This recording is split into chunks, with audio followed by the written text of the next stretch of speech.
of my favorite parts of yoga, arm balances. And the first arm balance that we begin to learn is crow pose. So I'm going to show you the basics of crow, how to get into it, how to work up towards it, and even some more advanced variations of crow for those of you that already have a solid crow in your practice. So I'll show you crow to start. Crow is an arm balance where the knees come up towards the top of the triceps and you lift your feet.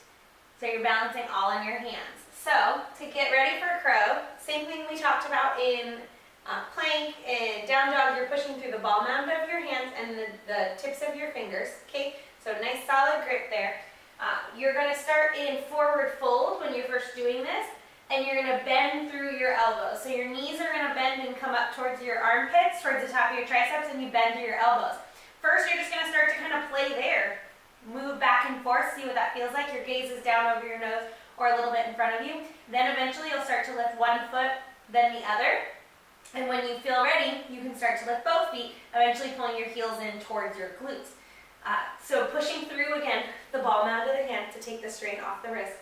I recommend if you're having trouble getting your knees up towards your armpits to use a block. You can come prop yourself up on the block, and from there, bring your knees up towards the top of your triceps and use that as a little lift, just to give you a little more float as you start to move into your crow pose. So some of the things that I like to do to warm up for crow or get ready for crow is one is malasana.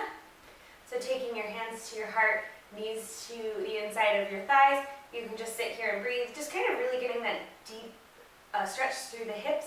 It really helps get us ready for that. Another thing I like to do is go from down dog, lift one foot at a time, and come and tap the tricep.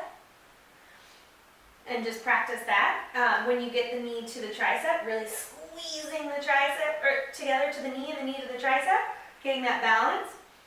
Then you can even take it a step further and come squeeze knee to tricep, tricep to knee, and then start to bend the arms. You can do that on both sides. That's just a good warm up for getting used to that positioning. And just do traditional chaturangas. So chaturanga, dandasana, that half plank, that positioning is the bend we need in our elbows for our crow pose. And if you want to take your crow just a little bit further, I'll show you some variations. You'll come into your crow pose. From here, you can come into your crow. Once you get your crow, you can start to work towards crane by straightening out through the elbows, or eventually work on floating back to a low plank and flowing through your vinyasa from there. If you're working on floating, I recommend being able to hold crow for 5 to 10 breaths before you work on floating, and then just work on stepping one foot, then the other foot back, and getting that balance before you try to float both feet back. So hopefully that helps you feel a little bit more confident in getting into your crow. You're going to fall the first couple times. It's okay. It's going to get easier. It's really about engaging through your core, pulling your pelvic floor up, getting the squeeze between the knees and the triceps, that connection, engagement through all of those bandhas, through all of that central core, and then you'll be able to get that float. So it'll just take you a little bit of time, but you can totally get there. So have fun practicing crow.